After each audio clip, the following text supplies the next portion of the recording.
You look around on Twitter, and I think you see fans reacting to the game. And it's whenever KU loses a game, it's always the sky's falling, and this team can't do this, and this team will never go this far because of this. What is the actual feeling like around the locker room, and what is Coach Self saying after the game? Is it gloom and doom, or is there some positivity and some learning points? I think a lot of people kind of expected Coach to be very upset about it. I think he mentioned in the media it was the second worst loss he's had since he's been here. But, someone's got to be down there. Someone's got to be the second worst loss. So it happens. Just kind of got to just know that someone's got to be down there. And sometimes you'll have off nights. And especially like you said, in this conference, it can happen to anybody. We saw the top 6 teams lose this week. So it's just kind of the landscape of college basketball nowadays. Everybody's good. Everybody's got guys. Everybody's well coached. So just knowing that can happen to you every night, and then just kind of learning from it, knowing that it can happen to you every night. So going in and attacking each game, no matter where you are in the conference, no matter where they are in the conference, just making sure that you're attacking every game like it's the national championship, really. And I can tell you right now that Coach Self said that's the second worst loss he's ever had. I think me and Mitch had either the worst loss, the second worst loss that Coach Self's ever had, probably about 6 or 7 times. So, I mean, as much as he's saying it's the second worst loss, it's just the spur of the moment thing where he's just pissed off and he wants to light a fire under your guys' ass. So it's not like everyone freaks out and will be like, that was the second worst because they heard Coach Self say it. It's like, oh my God.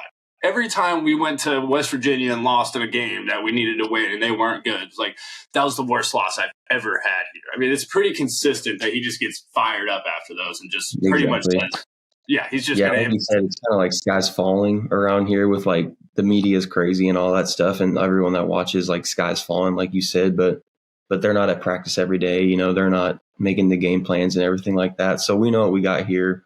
We know we can win. We've already beat plenty of great teams, plenty of top teams. So, we know what we can do. We know what we're capable of. So it's just a matter of learning from it and trying to grow from it.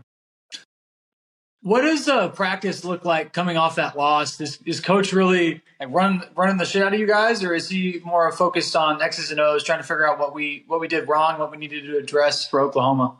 Before we get back to Rock Chalk, I got to tell you guys about the best way to make money on sports. I've been in search of the best way to fire on sports for the last year or so. I've tried every sports book, all the different apps, but Prize Picks is the best way to make money on sports. On Prize Picks, you pick players and not teams. Each player has a set total stat projection. So let's say Patrick Mahomes has a higher or lower than 220 passing yards. If you think he's going to have more, you just click on more. When it hits, you make a bunch of money. And the best part is you can go to prizepicks.com/rockchalk and use the code ROCKCHALK for a 100% deposit match up to $100. That's prizepicks.com/rockchalk. Use the promo code ROCKCHALK for a 100% deposit match up to $100.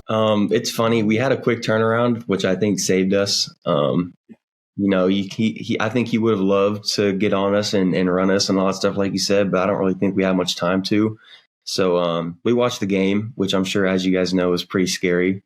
Normally you just kind of run clips, but when he starts it from the top, it can get scary. You kind of have to get comfortable in your seat because you might be there for a while. But it wasn't that bad, honestly. The loss was bad, and we didn't play very well. But at least we had a little stretch in there where we were executing well and we were running well and all that stuff. I think that kind of saved us because during the film, we were only there for about an hour and a half, which isn't that bad. We watched it, didn't really raise his voice. He kind of reassured us, still believes in us and all that kind of stuff. But just making sure that we learn from it and don't turn 2-1 or 1-2. He mentioned, maybe he's gotten a little soft, but that we shouldn't turn softness or turn his niceness into softness. He can still turn that corner if he needs to, just making sure that we know that. But he didn't blow up on us yet. I think we'll have to lose maybe another 1 or 2 bad ones for him to do that. But hopefully, we can kind of stay on his good side and keep those quick turnarounds.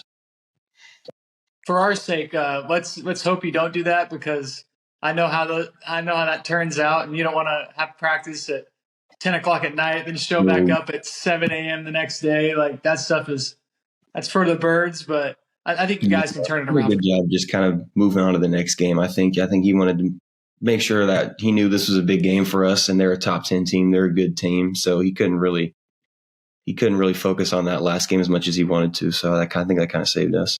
And you guys played. I mean, you had Spurs to that UCF game. Great. I mean, I can't remember what minute mark from what minute mark, but I think it was like the 16 to like the 8-minute mark in the first half. You guys probably played some of your best basketball of the year. You guys were absolutely getting up and down the court. You guys were playing inside out, which is something that we saw a lot against Oklahoma. I'm sure that was a point of emphasis where, hey, like, if we're going to have Hunter down there posting up, throw him the ball first. Coach Self said it multiple times. He's our second best passer on this team, especially out of the post. And so I think that we did a really good job of doing that against Oklahoma. And I'm sure that was a point of emphasis where he watched those couple minutes that we played well and was like, hey, we play like this, no one can mess with us. But if we go out and we want to play athletic and try to sit there and have our guards take guys one-on-one, that's just not the team we're going to be, especially having someone as dominant as Hunter. Just, I mean, in lack of better words, he's taking up the lane for those driving slots. But I mean, if you get him the ball, it's an automatic 2 points down there. So it's something to give or take. But I think that yesterday was definitely a step in the right direction. It showed. I kind of had a feeling that's what we would be doing.